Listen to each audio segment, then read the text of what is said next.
Film fair award అందుకుంటున్న అనంత్ శ్రీరామ్ కి iDream అందిస్తోంది కంగ్రాచులేషన్స్.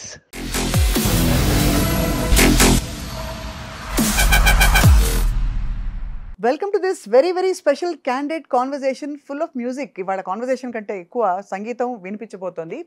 నాకు చాలా ఇష్టమైన, మా అందరికీ యాక్చువల్లీ చాలా ఇష్టమైన గేయ రచయిత అనంత్ శ్రీరామ్.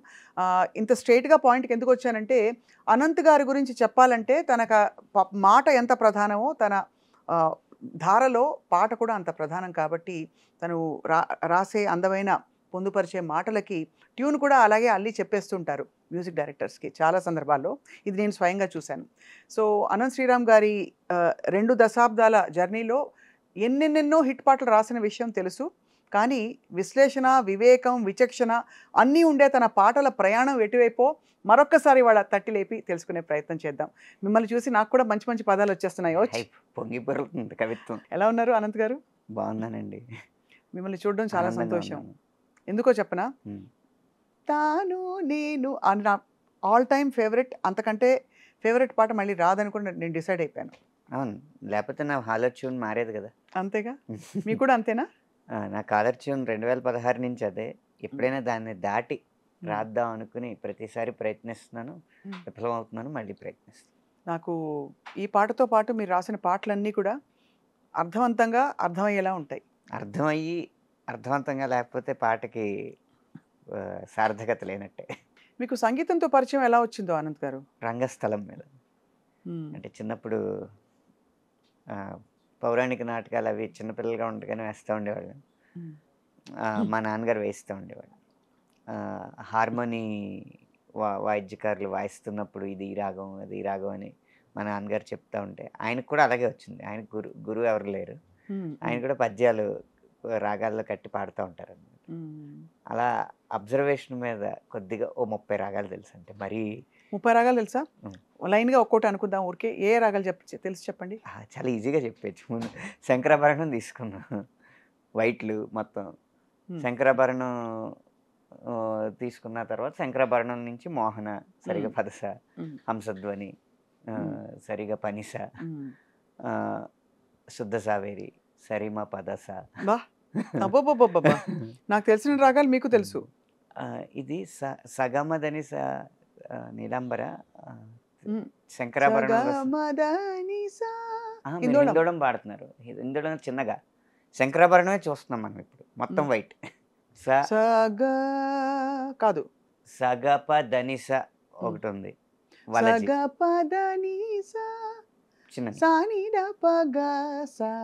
వలజ, కళావతి. అలా ఇందులో గా మారితే మోహన్లో గా మారితే శివరంజని, సరిగా పదస సదపగరీసా. శంకరాభరణంలోనే మా మారితే కళ్యాణి. అబ్బో, మీరు అసలు మొత్తం విద్వాంసులు అవ్వడానికి అన్ని లక్షణాలు ఉన్నాయి. 30 తెలిస్తే విద్వాంసులు ఎలా అవుతారు? ఉన్నాయి 72 మేళకర్తలు, మళ్ళీ దానిలోంచి పర్మిటేషన్స్, కాంబినేషన్స్ చూసుకుంటే 100,000 రకాలు. అయితే మంచి పరిజ్ఞానం ఉన్నట్టే అనంత్ గారు. సో పాటతో మీ ప్రయాణం అలా మొదలైందనమాట. అయితే రంగస్థలం నుంచి మొదలైంది. అంటే నాటకాలు వేస్తున్నప్పుడు పద్యాలు పాడుతున్నాం, డైలాగులు చెప్తున్నాం. ఈ రెండిట్లో పద్యం బాగున్నా చప్పట్లు కొడతారు, లేకపోతే ఏదైనా డైలాగ్ బాగున్నా చప్పట్లు కొడతారు. కానీ ఆ ఆర్టిస్ట్ కాదు కదా చెప్పేది, ఆ డైలాగ్ ఇచ్చింది ఆ రచయిత, ఆ పద్యం ఇచ్చింది ఆ రచయిత కదా అని నటన కన్నా రచన మీద ఎక్కువ మక్కువ వచ్చింది. ఆ రచనలో చూస్తే డైలాగ్ ఏమో దాంట్లో అంత కవితాత్మకత ఉండదు, పద్యంలో ఉంటుంది కానీ ఎక్కువ మందికి అర్థం అవ్వదు. ఈ రెండింటికి మధ్య ఏంటి ప్రక్రియ, మాటకి పద్యానికి మధ్య ప్రక్రియ పాట అని అనిపించి దాని మీదకి మొగ్గు చూపాను. మీరు రాసిన అందమైన పాటలు చాలా అందంగా గాయని గాయకులు పాడుతూ వచ్చారు కదా. మీ పాటని మీకు ఇష్టం వచ్చినట్టు పాడిన అందమైన గాయని గాయకులు అంటే అందమైన గొంతు, అంటే గాయని గాయకులలో అందమైన అంటే వాళ్ళ గొంతుకే ఆపాదించి బెస్ట్గా మీ పాటల్ని అద్భుతంగా పాడే గాయకులు ఎవరంటే చెప్పగలుగుతారా ఫలానా వాళ్ళని? ఎందుకంటే ఎవరి కంఠం వాళ్ళ. శ్రేయ ఘోషాల్ గారు ఇప్పటికి ఆల్ టైమ్ ఫేవరెట్. ఆ పాటల్లో అదే తను పాడిన పాటల్లో మీకు ఇష్టమైన పాట, మీ పాట వింటున్నావా? బాబా బాబా, ఆ పాట అండి బాబోయ్, ఏంటండి ఏం పాట గుర్తు చేశారండి. ఆ ఫస్ట్ పార్ట్ వింటున్నావా ఎన్ని రకాల వింటున్నావాలో ఆ పాట విని తరించిపోయిన సందర్భాలు ఎన్నెన్ని ఉన్నాయో నాకు నేను చెప్పలేను. మీ పాట, రెహమాన్ గారి సంగీతం. సంగీతం అది తమిళ్లో మన్నిప్పాయ అని వస్తుంది. అప్పటికి నాకున్న లాజిక్ ప్రకారం సారీ, థ్యాంక్స్, ప్లీజ్ ఇవి చెప్పితే కనుక ప్రేమ అవ్వదు, వాటన్నిటికీ అతీతమైంది ప్రేమ అని చెప్పి తమిళ్లో మన్నిప్పాయ అని నేను తీసుకోలేదు. మళ్ళీ వింటున్నావా అనేదే నాకు అనిపించింది అనమాట. అప్పుడు రెహమాన్ గారు కూడా అడిగారు, ఇందులో మన్నిప్పాయ ఎందుకు తీసుకోలేదని. మన తెలుగు క్లైమాక్స్ వేరు కదండి, క్లైమాక్స్లో కలిసిపోతారు హీరో హీరోయిన్లు, సో హ్యాపీ ఎండింగ్. తమిళ్లోనేమో విడిపోతారు కాబట్టి ఇంక విడిపోతున్నాం కాబట్టి ఇంకా ప్రేమ లేదు కాబట్టి ఇంకా సారీ చెప్పేయచ్చు. ఇప్పుడు కలుస్తున్నారు కాబట్టి అందులో సారీకి అంత ప్రాముఖ్యత లేదనిపించి వింటున్నావాగా మార్చుకున్నాను. ఇంకా వింటున్నావా పదం వచ్చిన తర్వాత ఎన్ని రకాలుగా వింటున్నావా అని అడగడానికి అన్ని రకాలుగా మన్నిప్పాయే మన్నిప్పాయే అని వచ్చిందా? మన్నిప్పాయా మన్నిప్పాయా అని వస్తుంది. వింటున్నావా వింటున్నావా వింటున్నావా విన్నావే వేళ అంటే ఈ మీటర్స్ అన్ని మీకు ఆ టైంలో చెప్పి ఒరిజినల్ రెఫరెన్స్ ఇచ్చి రాయించారండి ఈ పాట? పాట విన్నాను, పాట విని ట్యూన్ ఇమ్మన్నాను. ట్యూన్ వర్షన్ ఉంటుంది కదా, తననా తననా తననే తననా తరే నానే తననే నానా మన్నిప్పాయా మన్నిప్పాయా అని ఇచ్చారు ట్యూన్. ఆ ట్యూన్కి రాశాను. One of your golden gems అండి ఈ పాట మాత్రం. అలాగా గోల్డెన్ జెమ్స్ అంటే బంగారు వజ్రాల. గోల్డెన్ జెమ్స్ అంటే బంగారులో పొందుపరిచిన వజ్రం. ఓకే, నాకు ఇంగ్లీష్ సరిగ్గా రాదు. నాకు ఇంతే ఇంగ్లీష్ వచ్చు కాబట్టి అలా సరిపెట్టుకుందాం. కానీ అనంత్ గారు, మీకు వీటన్నిటితో పాటు ఇంత హృదయమైన పాటలు రాసే మీకు అద్భుతమైన చమత్కారం ఎక్కడి నుంచి వచ్చింది? గోదావరి. ఓ అంతేగా.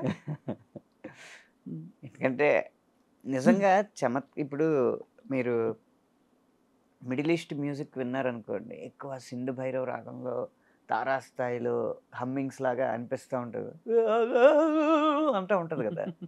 ఎందుకంటే మిడిల్ ఈస్ట్లో పంటలు అనేవి మృగ్యం, నీరు ఎప్పుడో కానీ దొరకదు, ఏదో ఆ ఖర్జూరం ఈత తింటా ఆ టైంలో అలా బతికేవారు కదా. వాళ్ళకి సరైన ఆహారం దొరకడమే కష్టం. దొరికిన ఏదో ఆ ఒంటెలను చంపుకుని ఆ మాంసాహారం తింటా రుచికరమైన ఆహారం అనేది వాళ్ళకి చాలా అరుదు. సో ఆకలి బాధలు ఎక్కువ ఉంటాయి. ఆ సంగీతం కూడా అక్కడ అలాగే ఉంటుంది.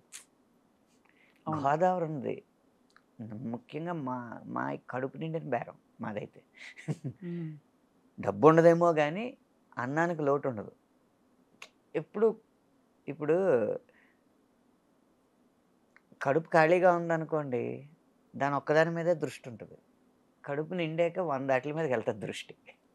అందులో కొంచెం కారం కూడా లోటు లేనప్పుడు ఎటకారం ఒకటి బయటకు వస్తుంది. సో కారం, ఎటకారం, మమకారం అన్నీ ఎక్కువే మీకు, అంతేగా గోదావరి జిల్లాలో. సో మీరు రాస్తూ వచ్చిన పాటల్లో మీకు బెస్ట్ కాంప్లిమెంట్స్ అందిన పాట ఏది అంటే తాను నేనువే కదా. అన్ని రెహమాన్ గారి పాటలే మీకు ఎక్కువ కుదురుకున్నాయనొచ్చా? అలా ఏం లేదండి. ఇప్పుడు ఎటో వెళ్ళిపోయిన మనసు సినిమా ఉంది కదా, ఇళయరాజా గారిది. అది మ్యూజిక్ ఒక పాటకి నంది అవార్డు, ఒక పాటకి ఫిల్మ్ఫేర్ అవార్డు, ఒక పాటకి బిగ్ మ్యూజిక్ అవార్డు, అలా వేరు పాటలకు వచ్చినాయి. ఒకే పాటకి చాలా అవార్డులు వచ్చే సందర్భాలు ఉంటాయి కానీ ఒకే సినిమాలో వేరు పాటలకి మంచి మంచి అవార్డులు రావడం అనేది అరుదుగా ఉంటుంది అన్నమాట. ఇప్పుడు ఈ పాటలన్నిటికీ మహానుభావులు లాంటి సంగీత దర్శకులు మీకు ఫోన్ చేసి మాట్లాడినప్పుడు మీకు ఎలా అనిపిస్తూ ఉంటుంది ఆ టైంలో? అంటే ఒక నర్వస్నెస్ ఉంటుంది, కొంత ఒక అలజడి. ఇప్పుడు లేదేమో కానీ అప్పుడు వణుకుతాను. వణుకుకుండా ఎందుకంటే అసలు ఫస్ట్ టైం రెహమాన్ గారిని కలిసినప్పుడు ట్యూన్ తీసుకోవడానికి వెళ్ళాను.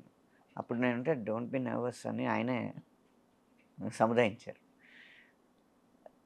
ఇళయరాజా గారి దగ్గరికి వెళ్ళినప్పుడు కాళ్ళు వణకడం కూడా కాదు, మొత్తం బొట్టనేల దగ్గర నుంచి తల వరకు మొత్తం బీసిపోద్ది. ఆయన కూడా చాలా ప్రేమగా మాట్లాడి అలా వాళ్ళు ఈజ్ చేసిన తర్వాతే మనం మామూలు స్థితికి వస్తాం. ఆయనకి మీరు మల్టిపుల్ వర్షన్స్ వినిపించారా? ఫస్ట్ టైం అప్రూవ్ అయిపోయింది ఆ పాట? ఫస్ట్ టైం అప్రూవ్ అయిపోయిందండి ఇళయరాజా గారి దగ్గర. అంతే. రెహమాన్ బాగుంది బాగుంది బాగుంది అన్నారా? ఎలా అన్నారు? కరెక్ట్గా ఉంది, మంచి సౌండింగ్ ఉంది.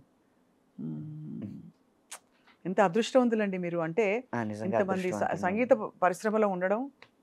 అంటే ఎంత అదృష్టం దక్కిందంటే మీకు 60ల నుంచి అదే 70ల నుంచి మ్యూజిక్ చేస్తున్న వ్యక్తులతో కూడా పనిచేయగలిగే అదృష్టం దక్కింది. ఇళయరాజా గారు అవ్వచ్చు, విద్యాసాగర్ గారు అవ్వచ్చు.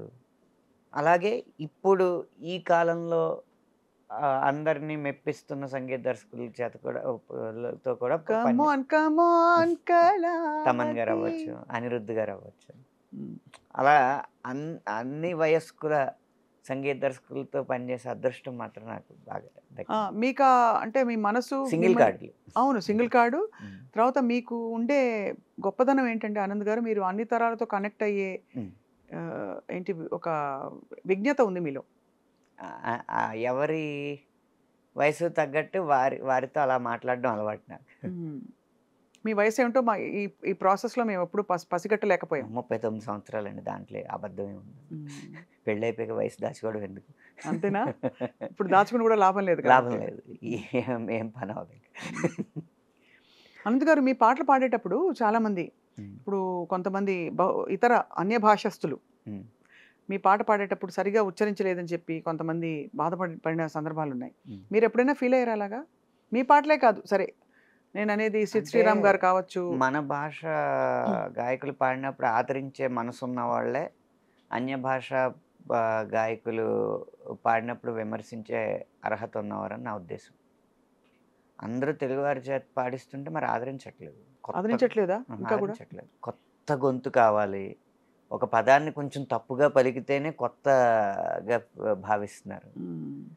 అది కాక నేను మొహమాటం లేకుండా చెప్పేది ఏంటంటే, మిగిలిన భాషల్లో ఉన్నంత నాణ్యత మన తెలుగు భాష గాయకుల గొంతుల్లో చాలా అరుదుగా కనిపిస్తుంది. కారణం మన పేరెంటింగ్ విధానం.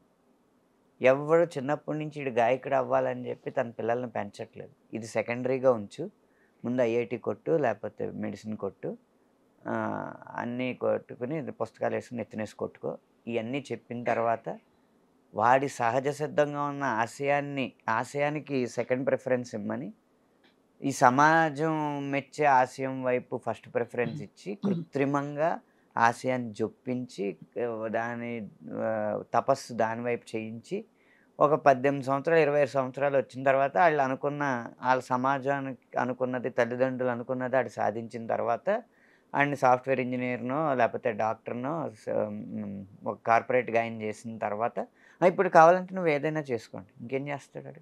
అప్పటికే చిన్నప్పటి నుంచి సాధన ఉంటేనే కదా. అవును. అంటే తెలుగు వారిలో మాత్రం ఉందంటారా ఈ గుణం? తెలుగు వారిలోనే ఎక్కువ. అంటే ఎందుకంటారు? అంటే అతి జాగ్రత్త ఏమో. చైనా వల్ల. ఒక సంస్థ పేరు చేయితో స్టార్ట్ అవుద్ది, ఒక సంస్థ పేరు నాతో స్టార్ట్ అవుద్ది. వాళ్ళు టీవీలో ఓదరగొట్టే ర్యాంకుల ఇది వల్ల అది మీరు అన్ని చూపిస్తేనే మాకు అర్థమవుతుంది.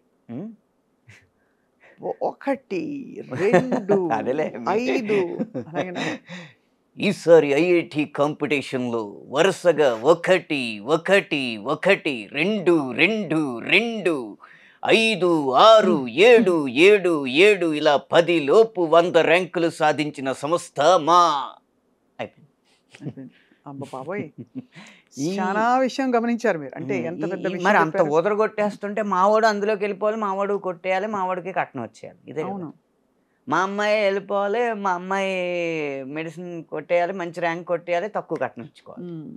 ఈ ఇదితో వెళ్తున్నప్పుడు ఎలా కుదురుతుందండి? ఇప్పటికే ఆ జబ్బు పోలేదు. పోనీ సింగర్ని చేద్దాం అనుకున్న తల్లిదండ్రులైనా దేని చూసి ఇన్స్పైర్ అవుతున్నారు? రియాలిటీ షోస్ని చూసి ఆల్రెడీ వచ్చేసిన సినిమా పాటని ఎవరో అమ్మాయో అబ్బాయో పాడితే దానికి నుంచి చప్పట్లు కొడుతుంటే నువ్వు కూడా అలా కొట్టించుకోవాలని చెప్పి ఆ సినిమా పాటలు ప్రాక్టీస్ చేస్తున్నారు. సాధన లేదంటారు?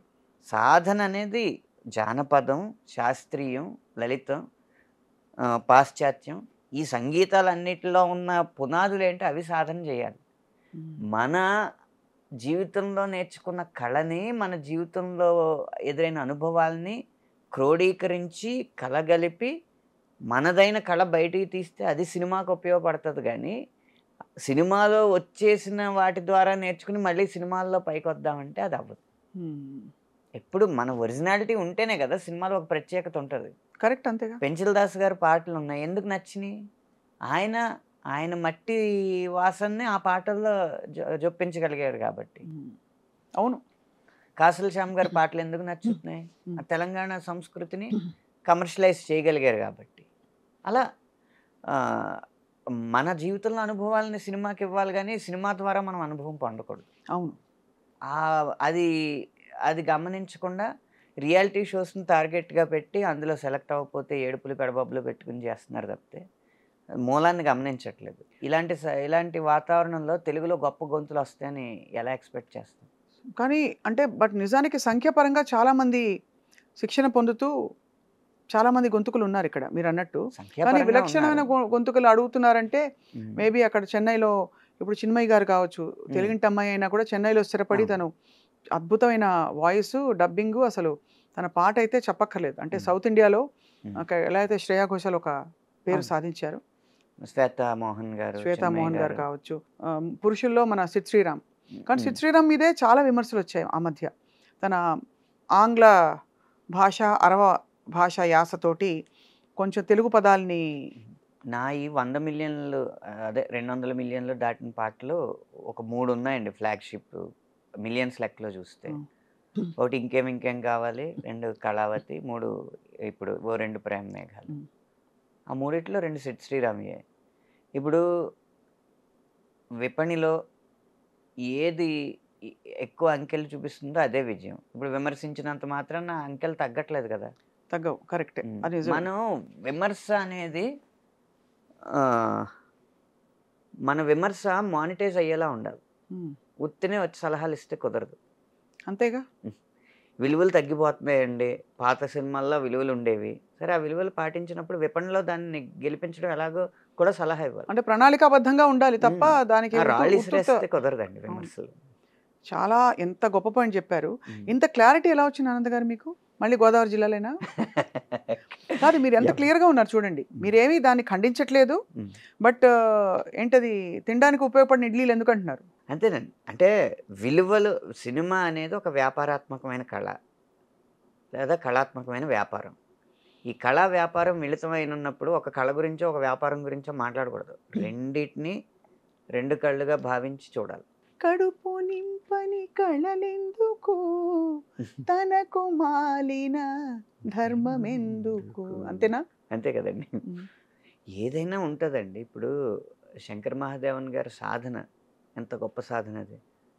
ఆయనేమి శాస్త్రీయ సంగీతాన్ని ఆహ్, ఎక్కడో కప్పేసి పాశ్చాత్య సంగీతం వైపో, లేకపోతే చౌక సంగీతం వైపో వెళ్ళలేదు గదా!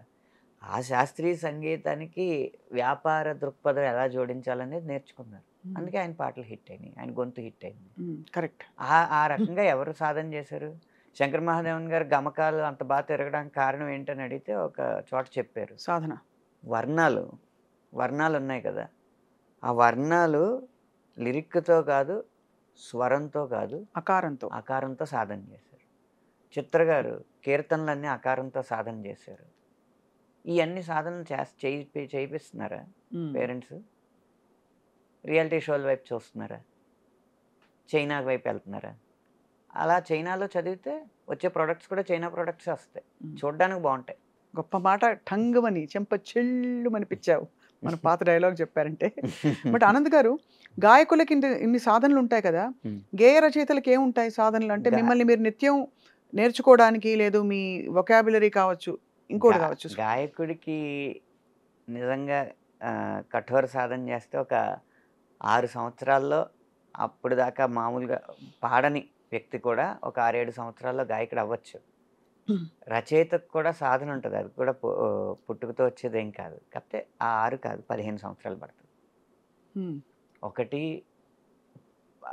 మౌలికమైన విషయాలు తెలుసుకోవాలి. ఏంటి పాటంటే? ఫస్ట్ కవిత ఏంటి? లోపల ఆలోచన, భావాన్ని ఆలోచనగా, ఆలోచనని పదంగా, పదాన్ని వాక్యంగా మార్చడం. వచ్చిన భావాన్ని.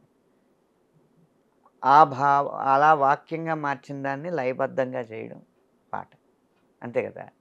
ఇప్పుడు భావం ఎలా ఉండాలి? భావం భావం మనకి ఎగ్జాంపుల్ చెప్తారు కదా! కాళిదాసు కాలంలో భోజరాజు మంచి శ్లోకం చెప్తే మంచి కానుకలిస్తాడంట అని చెప్పి ఒకాయన ఒక పేద బ్రాహ్మణుడు ఎవరో పండితుడు, గొప్ప పండితుడే. బ్రాహ్మణుడు ఎవరో వెళ్ళి ఆ, ఒక సత్రం దగ్గర ఒక లైన్ రాసుకుంటాడంట. దాని అర్థం ఏంటంటే భోజనం దేహి రాహేంద్ర, భోజనం దేహి రాజేంద్ర అని మొదలవుద్ది. భోజనం ఇవ్వు రాజా, అది నేతితో రుచికరంగా ఉండేలాంటి భోజనం కావాలి అంటాడు. ఇది మాటే. ఆ తర్వాత లైన్ ఏం రాయాలో రాదు. అటు ఎటో కాళిదాసు, ఒక గుడిలో కాళిదాసు కనిపిస్తే ఆయన దగ్గరికి వెళ్ళి ఇలాగా రాజు ఏదైనా శ్లోకం ఇస్తే కానుకిస్తాడంట, కొంచెం పేద స్థితిలో ఉన్నాను నేను, ఒక లైన్ వచ్చింది, తర్వాత ఏం రాయాలో చెప్పండి అంటే ఆయన చూసి భోజనం దేహి రాజేంద్ర, నేతితో కూడిన భోజనం కావాలి అని చెప్పి మొదటి పాదం పూర్తయిన తర్వాత రెండవ పాదం ఆయన పూరించేస్తాడు.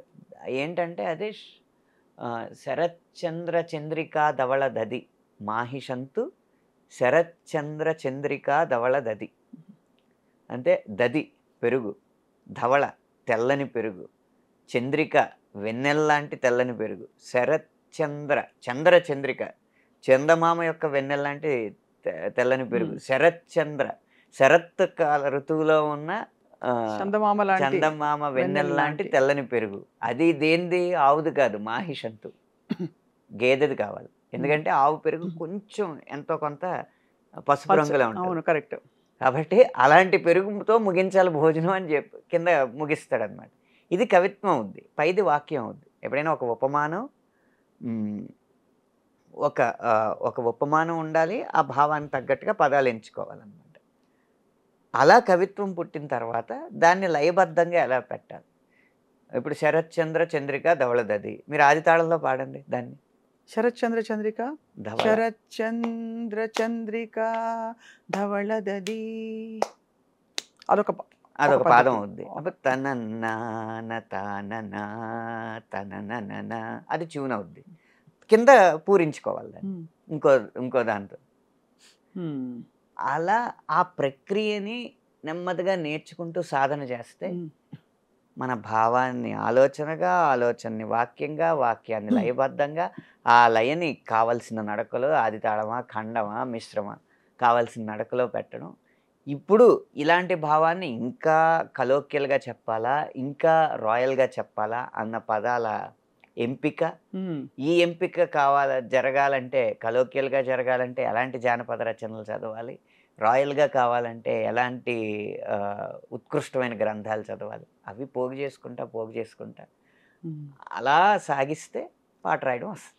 మీరు మరి మీ రెపర్టుఆర్ అంటే మీ ఈ ప్రక్రియలో మీ పాటల జాబితా, సంఖ్య, ఇంకా అనేక రకాలు అంటే శైలులు పెంచుకునే క్రమంలో వాగ్గేయకారుల శైలిలు చూసుంటారు కదా అనంత గారు, చూసారా? అన్నమాచార్యుల వారి శైలి ఏమిటి? సో ఎవరి శైలి మీకు బాగా? ఎందుకంటే మనం అప్పుడప్పుడే అనేక కొత్త రకాలు, ఇప్పుడు త్యాగరాజ యోగ వైభవం, అగరాజ యోగ వైభవం, రాజయోగ వైభవం, యోగ వైభవం, వైభవం భవం వం శ్రీ త్యాగరాజ యోగ వైభవం అని వస్తుంది. గోపుచ్చి అంటారు కదా, అదే ఆవు తోకలాగా. అప్పుడు అలా ఉంది. ఇప్పుడు గోపుచ్చేతి దీన్ని ప్రయోగించాలి, ఏం చేయాలి అన్నప్పుడు ఏదో ఆలోచిస్తాం, మనకేదో తడతది. మన అంతరంగాలు, తరంగాలు, రంగాలు, గాలు, అలా. ఇంకా కావాలంటే అన్య భాష పదం వాడాలంటే లు, బాత్రూమ్. అర్థమైంది. ఇలా సాధన చేసుకు. ఇప్పుడు ఏదో మీరు చెప్పారు కాబట్టి ఏదో వచ్చింది చెప్పాను. అర్థమైంది. అంటే ఈ ప్రక్రియలని ఇప్పుడు ఆధునిక సాహిత్యంలో మనం వాడుతున్నామా అని, అనేక ప్రక్రియలు వాగ్గేయకారుల, అంటే అది ఆస్వాదించే రసజ్ఞత ఉండాలి కదా. అవును, కరెక్ట్. అలాంటిది ఉన్నప్పుడు వాడతాం. నేను ఇది ముక్తావళి అలంకారం వాడాను దీంట్లో. ఏకువలోన గోదారి ఎరుపెక్కింది, ఈ ఎరుపుని తీసుకోండి, ఆ ఎరుపేమో గోరింట పంట అయింది, పంటను తీసుకోండి, పండిన సేతికెన్నో సిగ్గులొచ్చి సిగ్గుని తీసుకున్నాం సిగ్గంతా సీర గట్టింది చీరని తీసుకున్నాం సీరలో సందమామ ఎవ్వరమ్మ ఆ గుమ్మ సీతమ్మ గోదావరి నుంచి సీతమ్మ వరకు దాన్ని ముక్తావళి అలంకారం అంట అలాగే యమకం అని ఒక శబ్దాలంకారం ఉంటుంది నారప్ప పాటలో కాలయముడివై పూన కాలయముడివై అని ఒక పదం వస్తుంది అంటే కాలయముడు అన్న పదమే అది ఆ పూన అనేది చేర్చేటప్పటికి పూనకాలయముడివై అని అలాగే చేఖాను ప్రాస అని ఉంటుంది అంటే పక్కపక్కనే ఉండాలి అదే పదం ఉండాలి కానీ వేరే అర్థం ఉండాలి పిసినారి నారివే పిసరంత పలకవే నారి అనేది ఉంటుంది కదా నారి అంటే స్త్రీ వనిత పిసినారి అంటే లోభి పిసినారి నారివే అదనమాట చేకాను ప్రాస దీనేమంటారు వెన్నెల్లో గోదారు కలవరం కలవరం అని వస్తుంది అది యమకమే ఎందుకంటే ఇప్పుడు ఆ కలవరం పక్కన వస్తే చేకాను ప్రాస అయ్య బాబాయ్ భాషలో ఎన్ని పార్శ్వాలు ఉంటాయో మాట్లాడేస్తాం కానీ ఇవన్నీ మీరు పద్ధతిగా నేర్చుకున్న జ్ఞానమా లేక అక్కడక్కడ ఇలాంటి మీలాంటి పండితులు అందరూ చెప్తుంటే వచ్చిన దేవదేవం భజే నన్ను పండితులు అన్నారా మరి మీరు పండితులే కదా సంగీతంలో మీరు పండితులే సంగీతం నేర్చుకున్నామండి అది తల్లిదండ్రుల భిక్ష అప్పుడు మీరు చెప్పారు కొంతల వరాలు రాగం గురించి చెప్పారు ఇంకా ఎవరి దగ్గర నేను కొంతల వరాల గురించి చెప్పాను అనుకోండి అది స్వప్న గారు చెప్పారని వాళ్ళకి సమాచారం ఉండకపోవచ్చు నాకు తెలుసు అనుకుంటారు అలా సో ఇసి ఖుషిమే మీరు హిందీ పదాలు ఏమైనా వాడుతున్నారా మీ పాటల్లో అప్పుడప్పుడు అంటే నాకు హిందీ పూర్తిగా రాదు ఆ ప్రాసలో కలిస్తే వాడుతూ ఉంటాను అప్పుడప్పుడు బాసులు వచ్చిండ్రే బేసులు పెంచుండ్రే బాక్సులు బద్దలురే యాష్ కరే డానులు వచ్చిండ్రే డాన్సులు దంచుండ్రే ఫ్యాన్స్కి పండగే జూంబరే ఏ కొండాలైనా పిండి చేసే కండలున్నోడే గండాలైనా దండం పెట్టే గుండె దమ్మోడే వీళ్ళిద్దరిట్టాగొస్తే భూమి దద్దరిల్లాలంటే హే టాలీవుడ్ని బాలీవుడ్ని తారుమారేంగే తార్మార్ తక్కరుమార్ వస్తుంటాయి. ఒక విచిత్రమైన విషయం అడగాలి అనంత్ గారు. మీరు 20 ఏళ్ళుగా ఇండస్ట్రీలో ఉన్నారు. అంతకుముందు 70వ దశకం నుంచి అదే 19 ఏళ్ళ దగ్గర 70వ దశకం నుంచి పనిచేస్తున్న పెద్ద పెద్ద మహానుభావులతో మీరు ఇప్పుడు పనిచేస్తారు కలిసి. మనకి వేటూరి వారు, సీతారామ శాస్త్రి గారు, ఇంకా చాలామంది మహానుభావులు గేయ రచయితలు కవుల గురించి చెప్పినప్పుడు ఈ తరం కవులు కానీ గాయకులు కానీ అప్పుడు తీసుకున్న మహానుభావుల జీతభత్యాల కంటే రెమ్యూనరేషన్స్ కంటే ఇప్పుడు 10 అమాంతం పెరిగిపోయింది. అంటే ఇప్పుడు మనం వినడం ఈ తరం గాయని గాయకులు తీసుకుంటున్న రెమ్యూనరేషన్ ఒక పాట పాడడానికి అంతటి బాలు గారు కూడా ఆయన హైయెస్ట్ పొజిషన్లో ఉన్నప్పుడు కూడా తీసుకోలేదని. ఇంత వ్యత్యాసం రావడానికి ఏమిటి కారణం? ఇప్పుడు ఇంకా పెరిగారు కదా, ఇన్ఫ్యాక్ట్ సంఖ్యాపరంగా పెరిగినప్పుడు డిమాండ్ సప్లై కదా కారణం. మీరు ఇన్ని విశ్లేషణలు చేస్తూ ఉంటారు వార్తా ఛానల్స్లో. ఇన్ఫ్లేషన్. అప్పుడు బంగారం ఎంత 1990లో 3,000 కాసు, ఇప్పుడు ఎంత 60,000. అది అంటే కానీ ఇది గమనించారు కదా, పాటకి 5 లక్షలు 6 లక్షలు 12 లక్షలు తీసుకుంటున్న గాయని గాయకులు ఉన్నారు. అవును, ఏనాడు మనం వినలేదు. మనం 15 లక్షలు 40 లక్షలు తీసుకున్నాడు ఒక గాయకుడు. ఎవరు సార్ చెప్పకూడదు అని ఏముంది, అది తెలిసి తీసుకుంటే అది ఏ రూపంలో తీసుకున్నారో మనకు తెలియదు. అది వైట్ ఎంతో తెలియదు, బ్లాక్ ఎంతో మనకు తెలియదు. అది తెలియనప్పుడు మనం చెప్పి ప్రూఫ్ లేదనుకోండి, కరెక్ట్, పేరు చెప్పకూడదు. కానీ అలా పెద్ద సమాచారం కూడా అలా తీసుకుంటున్న గాయని గాయకులు ఉన్నారు. అంటే నిజంగా ఇవాళ ఇండస్ట్రీలో నిలదొక్కుంటే కాసుల పంటే. అంటే ఇక్కడ నిలదొక్కుకోవడం కంటే కూడా అండి వచ్చిన సక్సెస్ అనేది ఎలాంటిది అనేది ముఖ్యం. తెలియకుండా ఒక పాట అన్నీ కలిసి వచ్చి అది 1000 మిలియన్లకి వెళ్ళిపోయింది అనుకోండి, అమాంతం పెరుగుతుంది. అంతే, వ్యాపారాన్ని బట్టే ఉంటుంది ఏదైనా. అంతే అంతే అది ఖచ్చితంగా అది దాన్ని గౌరవిస్తూనే. మీకు ఎప్పుడైనా లీన్ పీరియడ్స్ వచ్చాయి మీరు వచ్చిన కొత్తల్లో కానీ? అంటే కొంత ఖాళీ ఉన్న సమయాలు వచ్చి ఏమిటి నేను వచ్చిన ఒక 10 నెలలు అంటే అప్పుడప్పుడు ఒక పాట రావడం అలా అయింది, కానీ ఆ తర్వాత నుంచి ఎప్పుడు పొద్దున్న లేస్తే అయ్యి బాబు ఆయనకి పాట ఇవ్వాలి అన్న ఇదితోనే కానీ ఈరోజు ఏం పాట లేదు రాయడానికి అన్న రోజు ఎప్పుడూ లేదు నాకు ఈ 19 సంవత్సరాలు. చాలా గొప్ప వరం మీకు అది. బహుశా మీరు అనుకుని ఉండరు కదా అనంత్ గారు? నేను అనుకున్నాను. అంటే ఇంతటి నేను ఇంజనీరింగ్ మానేసి ఇండస్ట్రీలోకి వస్తున్నప్పుడు మా ఊర్లో శ్రేయోభిలాషులే, కానీ భయం ఉంటుంది కదా. వాళ్ళు చెప్పింది ఏంటంటే ఎంత చేసినా మళ్ళీ 4-5 సంవత్సరాల కంటే ఎక్కువ ఉండదు కదా కెరీరు, ఎందుకు ఇంజనీరింగ్ వదులుకుని ఇటు రావడం అని అంటే అంతకన్నా ఎక్కువ ఉండే చూపెడతాను అన్నాను. ఆ 4 8 అయింది, 8 16 అయింది, 16 ఇప్పుడు 19 అయింది. చాలా గొప్ప విషయం, చాలా గొప్ప. అది ఖచ్చితంగా మీ ఏంటి ప్రారంభం మీ పూర్వజన్మ పుణ్యం. పూర్వజన పుణ్యంతో పాటు మీ ప్రతిభ అండి. ఎందుకంటే అందరినీ మెప్పించడం అంత సహజం కాదు. ఎంత పుణ్యాలు ఉంటే మాత్రం. ప్రతిభ పాండిత్యంతో పాటు ఏదైనా ఆవగింజంత అదృష్టాన్ని కూడా నమ్మాలండి. ఆవగింజ ఎక్కడంటే మీ పాటలు హిట్ అవ్వడం, అదే ఆ స్థాయిలో హిట్ అవ్వడం అనేది ఆవగింజ ఖచ్చితంగా.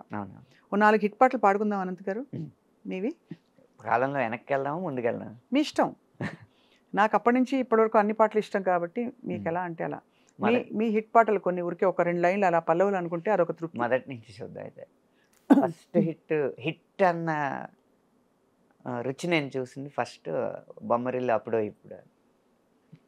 తీపి కన్నా ఇంకా తీయనైనా తేనె ఏమిటంటే వెంటనే నీ పేరని అంటానే, హాయి కన్నా ఎంతో హాయిదైనా చోటే ఏమిటంటే నువ్వు వెళ్ళే దారని అంటానే, నీలాల ఆకాశం నా నీలం ఏదంటే నీ వాళ్ళు కళ్ళల్లో ఉందని అంటానే, అప్పుడో ఇప్పుడో ఎప్పుడో కలగన్నానే చెలి, అక్కడో ఇక్కడో ఎక్కడో మనసిచ్చానే మరి.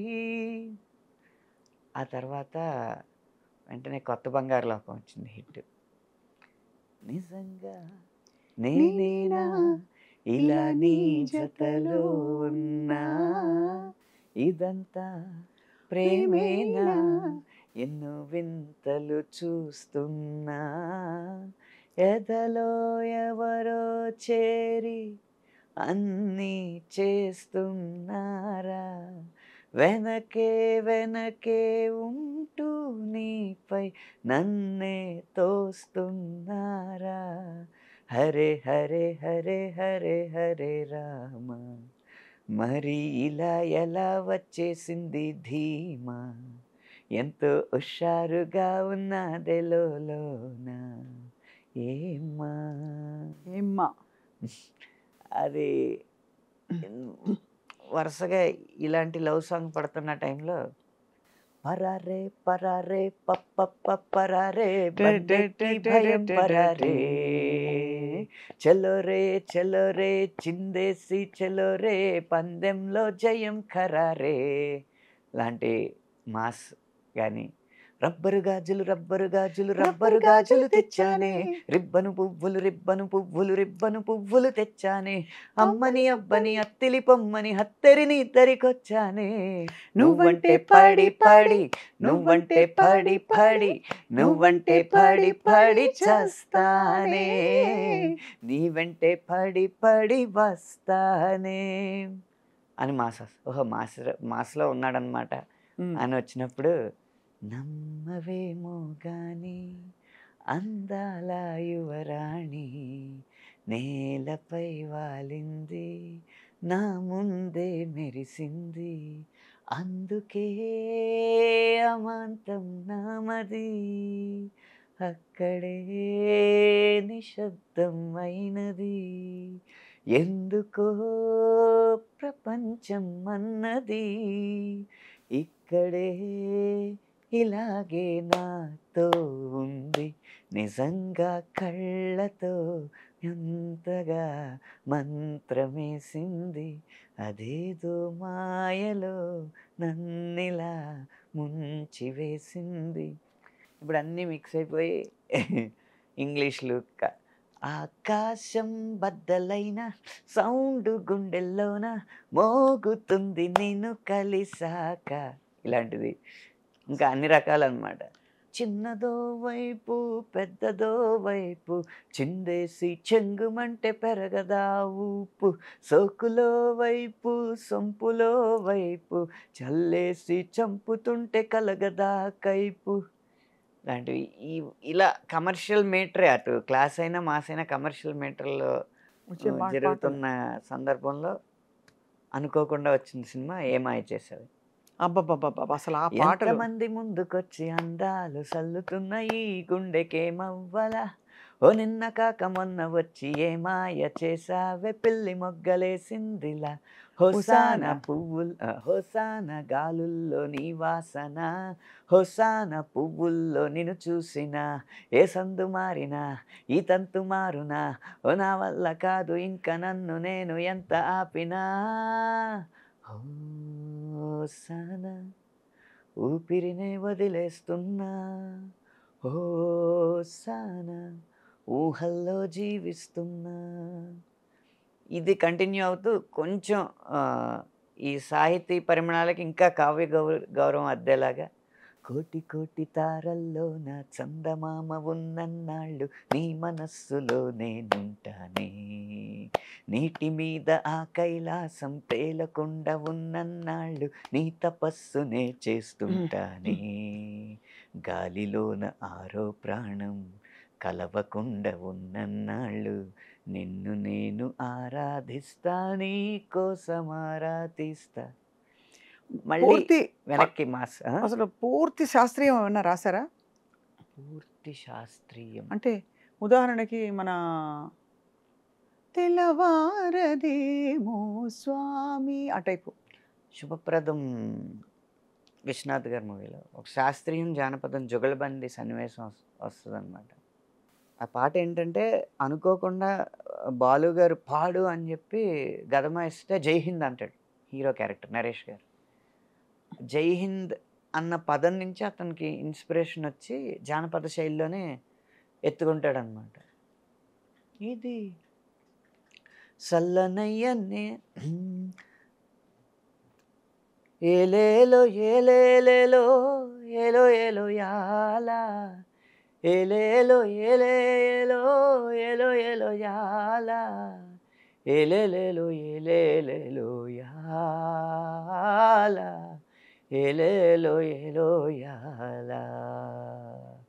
ఇది సల్లనయ్య రామయ్య ఏలిన నేల, ఇది నల్లనయ్య గీత వింటూ ఎదిగిన నేల, చల్లనయ్య నల్లనయ్య ఆహా ఏలేలో ఏలేలేలో యాల, ఏలేలేలో ఏలో యాల. ఆవునైన అమ్మాని కొలిసే నేలా, జీవుల్లో దేవుడినే చూసే నేలా, జీవుల్లో దేవుడినే చూసే నేలా. అందుకని అప్పుడు ఆయన శాస్త్రీయంగా దానికి జుగల్బందీ చేస్తారు. అలా చేస్తూ చేస్తుండగా పాటలో చివరి అంకం వచ్చేటప్పటికి అన్నీ ఈ నేల ఎలాంటిది అని చెప్పడానికి, వేద భూమిలో అణువణువు నాదమయం, ఈ నాద భూమిలో ప్రతి కణువు రాగమయం, శుకపికాల మెలకువలే శుద్ధ సావేరిగా, రాతిరప్ప కదలికలే రీతి గౌళగా, అబ్బో హిమనదాల నడకలవే హిందోళంగా, హాసములై పూసిన ఈ సదయ హృదయ కమలములే, పులకలొలికి పలుకు కలికి పదములు హంసానందిగా, నినదించిన భూమి నిన్ను పెంచిన భూమి. ఎంత అద్భుతంగా ఉంది ఆనంద్ గారు ఈ పాట. మణిశర్మ గారు, నేను మామూలుగా అసలు రాగాలు కూడా భలే పెట్టారు అక్కడ. రాగాల పేర్లు రాస్తే అరా నువ్వు రాగాల పేర్లు రాసేసి నీకు రాగాల పేర్లు తెలిసని డంకా బజాయించేద్దాం అనుకుంటున్నావా, నేను అయ్యే రాగాల్లో చేస్తాను. చిన్న ఒక లైన్ ఉంటుంది, అంటే సుఖపికాల మెలకువలే శుద్ధ సావేరుగా, అంటే ఆ లైన్ శుద్ధ సావేరులో సరి మ పద సా. అవును, నెక్స్ట్ రాతిరప్ప కదలికలే రీతి గౌళగ, నెక్స్ట్ హిందోళం. హిమనదాల నడకలవే హిందోళగ, హాసములై పూసిన ఈ సదయ హృదయ కమలములే పులకలొలికి హంసానంది. పలుకు కలికి పదములు హంసానందిగా, నినదించిన భూమి నిన్ను పెంచిన భూమి, అసలు తెలిపేదొకటే లోకా సమస్త సుఖినో భవంతు. అదొక జుగల్బందీలా ఉంటుంది అన్నమాట. చాలా బాగుంటుంది పాట. చాలా అద్భుతంగా ఉందండి ఇది. చాలా చాలా ఎన్ని మంచి పాటలు మీ కలంలో కుదురుకున్నాయి అనంత గారు. అసలు వినేవాళ్ళ అదృష్టం. ఎందుకంటే ఇవి 10 కాలాల పాటు నిలిచే పాటలు. ఇవేదో దొరికిన పదాలని ఏదో పొందుపరిచే చాలా డీప్ మీనింగ్తో రాసిన జాడలు కనిపిస్తున్నాయి స్పష్టంగా. అంతే, ఆ వైవిధ్యానికి ఏదో ఒక అదృష్టం దొరికింది. ఇప్పుడు నేను గోదావరి జిల్లాలో పుట్టిన వ్యక్తిని, అక్కడే పుట్టి పెరిగిన వ్యక్తిని. ఏదో చదువు కృష్ణా జిల్లాలో 2 సంవత్సరాలు, గుంటూరు జిల్లాలో 3 సంవత్సరాలు గడిచింది, కానీ నా ప్రభావం అంతా గోదావరి జిల్లా. కానీ ఒక సందర్భంలో రాజన్న సినిమాలో తెలంగాణ జానపద శైలిలో రాయాల్సి వచ్చింది. అది కూడా ఒక స్టోరీ నడుస్తూ ఉంటుంది పాటలో. పాప వెళ్తూ ఉంటుంది, వాళ్ళ బడిలో పాట పాడాలి, ఎలా పాడాలి పాట అని ఆలోచిస్తూ ఉంటే దారిలో వెళ్ళే వాళ్ళంతా నా బిడ్డ మీద పాడు, కుమ్మరి ఆయనేమో నా కుండ మీద పాడని, తర్వాత చేనేత కార్మికురాలేమో నా నేత మీద, నా చీర మీద పాడని, అలా ఒక్కొక్కళ్ళు చెప్తా ఆఖరికి మొత్తం ఒక ప్లేస్కి వెళ్ళేటప్పటికి తన ఊరంతా కనపడుతుంది, ఊరు పల్లె తల్లిలా అనిపించి నా మీద పాడని అడుగుతుంది. ఇది కాన్సెప్ట్ చెప్పింది విజయేంద్ర ప్రసాద్ గారు. అది మళ్ళీ తెలంగాణ నేపథ్యంలో వచ్చే స్టోరీ కాబట్టి, రారిరో రేలా రారిరో రేలా రారిరో రేలా రారిరో రేలా రారిరో రేలా రారిరో రేలా, చూడవే సుక్క చూడవే నా బిడ్డ దిక్కు చూడవే, సందమామ లెక్క ఉంటదే దీని సందమేందో పాడవే, నేలమ్మ దీవించి నల్ల మన్ను ఇచ్చి నన్నే చెయ్యమంది కుండ, సుక్కాయి కుండ నీళ్లతో నీ గొంతు నిండి నీ పాట సల్లంగా ఉండ, నీ బతుకుల సిరునవ్వు పండ, సిరిసిల్ల మొత్తం సీరతో గప్పి నీ సీమ సేరిందే నా మగ్గమియాలా, సుక్కా సేనేత సప్పుళ్ళే సంగీతమవ్వాల, సందళ్ళు తేవాలా, సంబరాల తేలాల, రారిరో రేలా రారిరో రేలా రారిరో రేలా రారిరో రేలా రారిరో రేలా రారిరో రేలా, ఇలా రాసే అవకాశం వచ్చింది. మొన్న ఈ మధ్య భగవంత్ కేసరి సినిమాలో బాలకృష్ణ గారు మాట్లాడే డైలెక్ట్ తెలంగాణ డైలెక్ట్ ఉంది కాబట్టి పాపతో పాడే పాట ఒకటి ఉంటుంది. ఉడతా ఉడతా ఉషా ఉష్ సప్పుడు చెయ్యకుర్రి, మీ కన్నా మస్తుగా ఉరుకుతుంది మా సిట్టి సిన్నారి, సిలక సిలక గప్పూసు గమ్మున కూషోర్రి, మీ కన్నా తీయగా వలుకుతుంది మా పొట్టి పొన్నారి అనే పల్లవి. ఆ చరణం చాలా మంచి పేరు వచ్చిందనమాట దాంట్లో. అమ్మనైతా లాల పోస్తా, అయ్యనైతా జోల వాడుతా,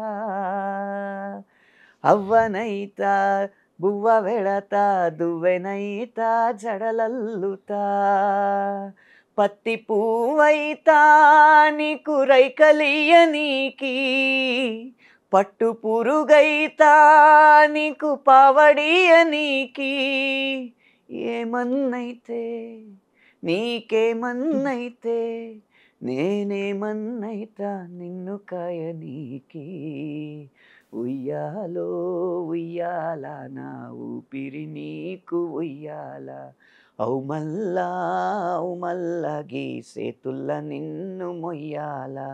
అప్పుడే పెద్ద మనిషి అవుతుంది అమ్మాయి. ఒప్పుల కుప్ప ఉయ్యాలో ఉయ్యారి భామ ఉయ్యాలో, సిగ్గుల మొగ్గ ఉయ్యాలో సింగారి బొమ్మ ఉయ్యాల, ఓ నీల నెమిలమ్మ రాణి లెక్కస్తుంటే ఊరు ఊరంతా ఉయ్యాలో, బతుకమ్మ బతుకమ్మ ఉయ్యాలో, అబ్బబ్బబ్బబ్బా! బంగారు గౌరమ్మ ఉయ్యాల, సంబరాల గుమ్మ ఉయ్యాలో, సల్లంగా బతుకమ్మ ఉయ్యాల, నువ్వు సల్లంగా బతుకమ్మ ఉయ్యాల. అలా సంస్కృతిని కూడా పాటలో జోడించే అవకాశం వచ్చింది. అది మీ అంటే మీ క్యాన్వాస్ ఎంత పెద్దదో మస్తిష్కంలో మీకుండే పదాలు కావచ్చు, మీ ఇమాజినేషన్, మీ భావుకత అన్నీ కలగలిసి అది ఆచరణలో పెట్టే శాస్త్రి గారి పాట ఒకటుంది.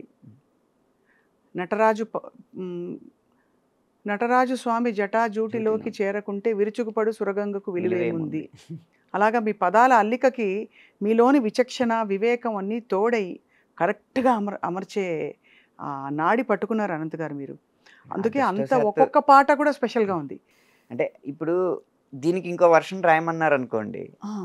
నాకున్న పదాల పరిధి వరకు రాయలేనేమో. ఈ ఉన్నది పోగు చేసి రాసింది ఆమోదించడం అనేది అది దర్శకుడి గొప్పతనం అంతే. హ్మ్. అది మీరన్నట్టు మీకు ఆ అదృష్టం ఏంటంటే అన్ని హిట్ పాటలు పడ్డాయి. పాటలన్నీ హిట్ అయ్యాయి. అన్నీ హిట్ అవ్వలేదు. హిట్ పాటలు కూడా ఉన్నాయి. మామూలుగా మీకుండే 19 ఏళ్ల ఈ గేయ రచయిత జీవితంతో చూసుకుంటే మిగతా వాళ్ళతో చాలామంది అంటే గొప్ప కవులు, రచయితలు మనకి చాలామంది ఉన్నారు. సో, అసలు ఇక్కడ ఈ విషయం చెప్పండి. మీ సమకాలీకులు మీ పాటని ఎలా ఆస్వాదిస్తారు? చంద్రబోస్ గారు ఎప్పుడు ఒకసారి నాకు బాగా గుర్తు. 'ఎటో వెళ్ళిపోయింది మనసు' ఆడియో రిలీజ్ అయింది. అప్పుడు పెద్ద ఎవరికీ ఇంకా ఆ పాటలు రీచ్ అవ్వలేదు.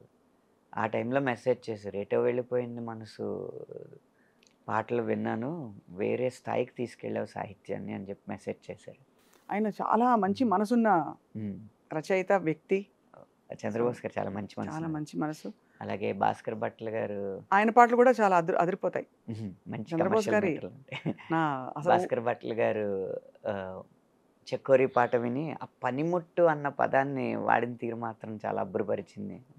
ఇట్టే పసిగట్టి కనుకదలిక పట్టి కనిపెట్టి వలపుల రుచి పట్టే పనిముట్టే అవసరమట ఇకపైన అని ఉంటుంది లైన్. ఒక ప్రేమ పాటలో పనిముట్టు అనేది ఒక కర్మాగారంలో ఉండేది కదా! మామూలుగా జనరల్‌గా. కార్మికుడికి సంబంధించిన అవును. విషయం. ఆ పనిముట్టుని కూడా ప్రేమ పాటలో తేవడం అనేది చాలా బా నచ్చిందని చెప్పారు. అలా. ఎప్పుడు అంటే రచయితలకి పెద్ద ప్రొఫెషనల్ రైవల్రీ, అసూయ, ఈర్ష్య, ద్వేషాలు ఉండవండి. అంటే కారణం ఏంటంటే ప్రపంచం ఏదో ఊరికే అలా అని అవి అన్నీ అంటే ఆపాదిస్తారు. ఈ తరంలో అయితే అసలు లేవండి. ఎందుకంటే లేవు. ఎందుకంటే ఉన్న రచయితల సంఖ్య తక్కువ, రాయాల్సిన పాటల సంఖ్య ఎక్కువ. అది. ఇప్పుడు అసూయ ఎందుకొస్తది? ఆళ్ళందరూ తెగ రాసేస్తున్నారు. మనం రాయకుండా ఇంట్లో ఖాళీగా కూర్చుందాం అన్నప్పుడే కదా! అవును. అందుకని ఏ రచయితకి ఖాళీ లేదు. ఇంకా అసూయ ఉండే అవకాశం లేదు. అందరూ వాళ్ళ శైలిలో హ్మ్. మహానుభావులు. అనంత్ గారు, ఇప్పుడు మీరు ఇంత పరిధి ఆల్రెడీ చూసేసారు. సో, ప్రతి వాళ్ళకి ఒకటుంటుంది కదా! ఇంకా నెక్స్ట్ లెవెల్‌కెళ్ళాలి అని ఏదో ఒకటి పెట్టుకుంటారు. అది ఆ లెవెల్ ఉన్నా లేకపోయినా హ్మ్. మైండ్‌లో ఒకటుంటుంది. మీరలా మీకు ఒక అంటే ఇంకా తీరని కళ, కోరిక అంటూ ప్రబోధాత్మకమైన పాటలు రాసే అవకాశం నాకు తక్కువొచ్చింది. రాసినవి కూడా పెద్దగా హిట్ అవ్వలేదు. ఎందుకంటే సినిమాలు హిట్ అవ్వకపోవడం వల్ల. అలాంటి కథలొచ్చినప్పుడు నిజంగా ఒక హిట్ అయిన సినిమాలో ఒక ప్రబోధాత్మకమైన పాట రాస్తే రచయితకి సంతృప్తి. అవును. శాస్త్రి గారు కొన్ని 'నిగ్గదీసి అడుగు సిగ్గులేని జనాన్ని' లాంటి పాటలు ఇంకా మా తరంలో అంటే సినిమాలు కూడా రాట్లేదు. కథలు ఎక్కువ రానప్పుడు పాటలు కూడా తక్కువే ఉంటాయి. తక్కువ పాటలు హిట్ అయ్యే పాటలు ఉండకపోవచ్చు. కానీ ఇప్పటికి మీరు ఇంకా ఆ వయస్సు ఇంకా రాలేదని అన్వయించుకోవాలి. మీకు. అంటే అలా సరిపెట్టుకోవాలంటున్నాను బహుశా. లేదండి. ప్రబోధాత్మకమైన వచ్చుంటే పాటలు. రాద్దును. అలాంటి సినిమాలు రాలా. కానీ ఏదేమైనా మీ ప్రయాణంలో మీరు బాగా బలపడి లాస్ట్ టైం మాట్లాడినప్పటికీ ఇప్పటికీ కూడా ఇంకా ఎన్నో పాటలొచ్చేసాయి. హిట్ పాటలు. సో, అదృష్టం. వివాదాలు తగ్గాయి. 'దిగు దిగు నాగా' తర్వాత మీ గురించి ఏం వివాదాలేమీ రాలేదు. అప్పటికి మీరు క్లారిఫై చేసింది చాలా మందికి నచ్చిందండి. అవునండి. కానీ అలా మీకెప్పుడు ఈ మధ్య కాలంలో ఫలానా పదాలుండాలి, ఇటువంటి ఒక సన్నివేశం ఉంది అని ఇప్పుడు అసలు డబుల్ మీనింగ్ తగ్గిపోయింది లెండి. అవసరమే లేదు. ఎందుకంటే అంతా బహిరంగంగా ఒకే మీనింగ్ ఉంది కాబట్టి. Straight meaning. స్ట్రెయిట్ మీనింగే ఉంటుంది. ఇదివరకు ఒక టైంలో చాలా నడిచింది కదా! ఆ డబుల్ మీనింగ్ స్టైల్. అప్పుడు ప్రేక్షకుల అభిరుచిని బట్టి ఉంటది ఎక్కడైనా అంతే. అంతే. ఆదరించకపోతే ఏది ముందుకు రాదండి. అవును. ఒక ప్రయత్నం చేస్తాం. ఆ ప్రయత్నం ఆదరించట్లేదు అన్నప్పుడు ఎందుకు చేస్తాం? మీ ఈ సాహితీ ప్రయాణంలో మీ శ్రీమతి గారి పాత్ర ఉంటుందా? పాట వింటారా? అంటే పాట రాయడానికి ఓపిక కావాలి కదండి. ఓపికకి భోజనం పెట్టాలి కదా. భోజనం పెట్టాలి కదా. మీరు బాగా నాకు ఇవాళ ఆదివారం ఉమ్. అంటే మామూలుగా మా ఇంట్లో ఒకటి ఉంటుంది, మీ ఇంట్లో ఒకటి ఉంటుంది, అలా మీకు ఇష్టమైంది మీరు చేయించుకు తినేది? మంచి కరకరలాడే బంగాళదుంప ఎప్పుడు పెసరపప్పు చారు. సో అయితే మరిన్ని అద్భుతమైన పాటల ద్వారా మీతో మేము అలా పరిచయం పెంచుకుంటూ పోవాలని మేము ఆశిస్తున్నాం ఈ ఫిలింఫేర్ సాక్షిగా. ఈ ఫిల్మ్ఫేర్ సాక్షిగా. కంగ్రాచులేషన్స్. ఫిల్మ్ఫేర్ అవార్డు అందుకుంటున్న అనంత్ శ్రీరామ్కి ఐ డ్రీమ్ అందిస్తోంది congratulations once again on all the great achievements. And ఈ సందర్భంగా ఈ ఫిల్మ్ఫేర్ అనేది పెద్ద హీరో సినిమాకి వస్తే ఆ వెలుగంతా కూడా ఖచ్చితంగా పెద్ద హీరో ఉన్నప్పుడు ఆ వెలుగు వాళ్ళదే ఎవరైనా అవుతుంది. ఆ వెలుగులోనే నడుస్తాం. మనం మహేష్ బాబు గారి సినిమా రాసా, పవన్ కళ్యాణ్ గారి సినిమా రాశాను, ఎన్టీఆర్ గారి సినిమా రాశాననే చెప్పుకుంటాం కదా. మా మార్కెట్ పెరగడానికి కూడా అలాగే చెప్పుకుంటాం. కానీ బేబీ నిజంగా బేబీ లాంటి సినిమా, చిన్న సినిమా. ఆ సినిమాలో పాట ఒకటే 100 మిలియన్లు దాటడం, 2 ఫిలింఫేర్ రావడం, ఈ 2 చిన్న సినిమా సాధించడం వల్ల ఆ ఘనత ఎక్కువ నేను తీసుకోవడానికి ఒక స్వేచ్ఛ వచ్చింది. అవును. కాబట్టి ఈ సందర్భంగా ఓ 2 ప్రేమ మేఘాలు పాట నేను ఇచ్చినట్టుగా ఆమోదించిన దర్శకుడు సాయి రాజేష్ గారికి, నిర్మాత ఎస్కేఎన్ గారికి కూడా మనం ధన్యవాదాలు తెలుపుకోవాలి. నిజానికి ఆ సినిమా తయారవుతున్న టైంలోనే అది ఎలా ఉంటుందో ఏమిటో అనే ఒక హోప్, ఒక ఆశ ఉండింది బాగా రావాలని ఆనంద్ దేవరకొండ గారు మాట్లాడినప్పుడు. అది కానీ ఫైనలీ ఏ స్థాయికి చేరిందంటే ఆ సినిమా మొన్న ఇటీవల సంగీతం శ్రీనివాసరావు గారిని పలకరించి ఒక ఇంటర్వ్యూ చేసిన సందర్భంలో ఆయన ప్రస్తావించిన గొప్ప సినిమాలు, ఈ చిన్న సినిమాలు, అందులో బేబీ ఒకటి, బలగం ఒకటి. సో అది ఆయన మరీ చెప్పారు. సో అన్నీ కలిస్తేనే ఒక గొప్ప సినిమా తయారవుతుంది. మీ వంటి వారు ఉన్నారు కాబట్టి ఆ సినిమాలో మంచి పాట రావడం. నేననే కాదు, 5 మొత్తం నాతో పాటు 5 పురస్కారాలు అందుకున్నారు ఆ సినిమాకి. అవును. ఒక సినిమా పోనీ పురస్కారాలు అందుకున్న సినిమా కలెక్ట్ చేయలేదా అంటే 100 కోట్లు దాటి కలెక్ట్ చేసింది. అలాంటి తృప్తి చాలా అరుదైన సినిమాలకు వస్తుంది. కరెక్ట్. అవును, నిజమే. అది మీకు వన్స్ అగైన్ మనస్ఫూర్తిగా అభినందనలు, కంగ్రాచులేషన్స్. ధన్యవాదాలు. ధన్యవాదాలు అనంత్ శ్రీరామ్ గారు. Thank you so much.